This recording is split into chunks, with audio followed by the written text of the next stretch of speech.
ด่วนเกิดเหตุไฟไหม้รถยนต์คันหนึ่งในขณะที่เติมน้ำมันอยู่ป้อมน้ำมันเขตหนองแตง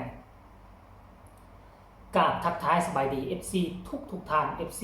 ทุกคนนำมาพบมาพอกับค่อยคลิปนี้ในช่องความเสื่อท่านผู้ชมมือนี้ได้เกิดหลายเหตุการณ์หลายเรื่องเล่าที่อยู่ทางบ้านของพวกเราอยู่ทางประเทศลาวของพวกเราบ่ว่าจะเป็นพายุลมแรงพัดผ่านอยู่ทางเขตภาคใต้อยู่เขตเมืองสารวัตรเฮ็ดให้เฮือนซ่านบ้านซองมั่งเพเสียหายหลายหลังท่านผู้ชมเนาะแล้วอยู่ทางนครหลวงเวียงจันทน์ของพวกเรามื้อคืนนี้ถึงว่ามันจะบ่เจอพายุลมแรงฝนบ่ตกหลายมีแต่ห้ำหุยอยู่แต่ตอนเช้าของมื้อนี้มันก็เจอเหตุการณ์บ่คาดคิดบ่คาดฝันซึ่งสมัยก่อนเหตุการณ์แบบนี้อุบัติเหตุแบบนี้ที่จะเกิดขึ้นอยู่ในประเทศลาวของพวกเราละแม่นบ่มีถือว่าเป็นศูนย์อยู่บ่อยู่จะให้ไฟลุกไหม้รถบ่ค่อยเห็นได้เกิดมาแต่น้อยฮอดใหญ่หาก็เห็นในช่วง2 ปีหลังนี้ปีกายนี้อยู่ทั้งหลวงพระบางนี่ก็ไฟไหม้รถจักรก็มีแล้วอยู่เวียงจันทน์ไฟไหม้รถจักรก็หลายไฟไหม้รถใหญ่อยู่ทั้งอยู่แขงใดช่วงนั้นอยู่กลางป่าก็เห็นไหม้เมื่อก่อนนี่บ่มีเลยอยู่บ่อยู่มันจึงเกิดไฟไหม้ได้จังไดวะหลายคนก็วิเคราะห์วิจารณ์ว่าอาจจะเป็นเพราะนับมีการพัฒนาตัดไม้ทำลายป่าเฮ็ดให้อากาศมีการเปลี่ยนแปลงเนาะจากปกติมันร้อนเพียงแต่ซ้ำนี้มาฮอดปีนี้มันร้อนหลายกว่าเก่าเวลาเฮาใช้รถใช้ถนนรถมันเป็นเครื่องจักรเวลาเฮาแล่นไปมันจะเกิดอาการร้อนแนวนั้นแหละแนวนี้ว่าต่างๆกันไปท่านผู้ชม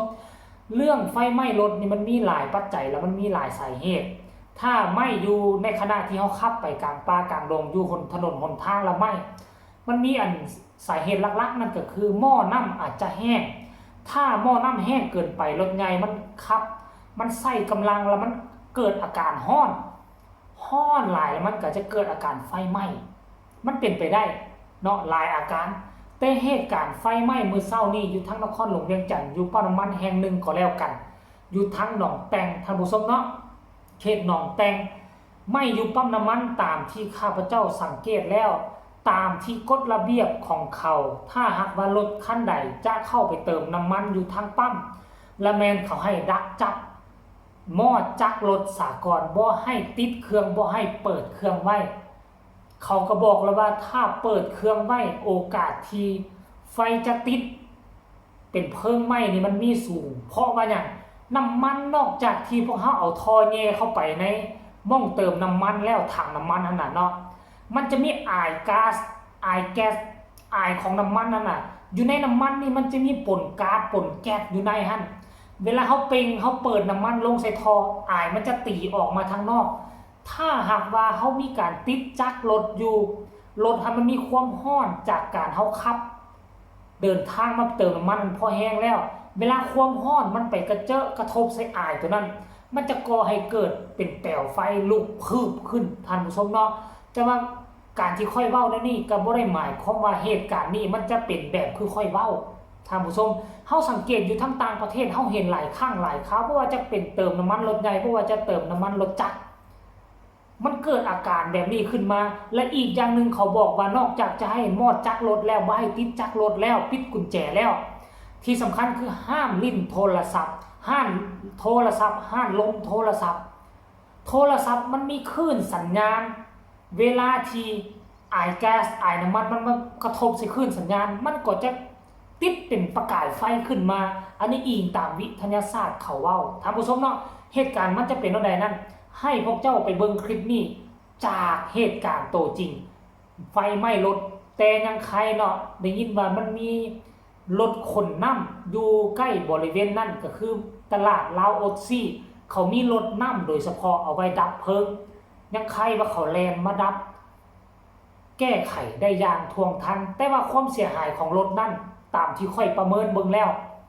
บ่ต่ำกว่า 40% 50%จะเบาะทางด้านในไม่หมดเหลือแต่โครงสร้างทางนอกยังเอาใครในนึงแต่ว่าทั้งหัวรถเบาะนาง2แถวหน้าหลังไปหมดท่านผู้ชมเนาะไปเบิ่งคลิปนี้แล้วจึงมาพอกันในช่วงต่อไปไฟไหม้รถปั๊มน้ำมัน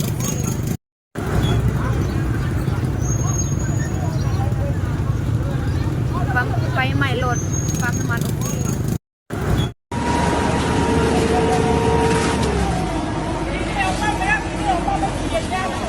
กันพอกัน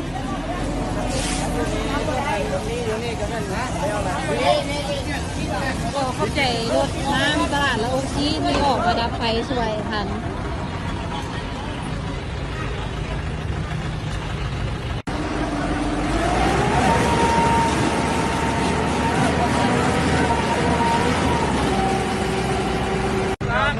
นครหลวงที่เนาะตอนนี้มี2.4เนาะอยู่ปั๊มน้ำมันที่ข้างตลาดของที่เนาะ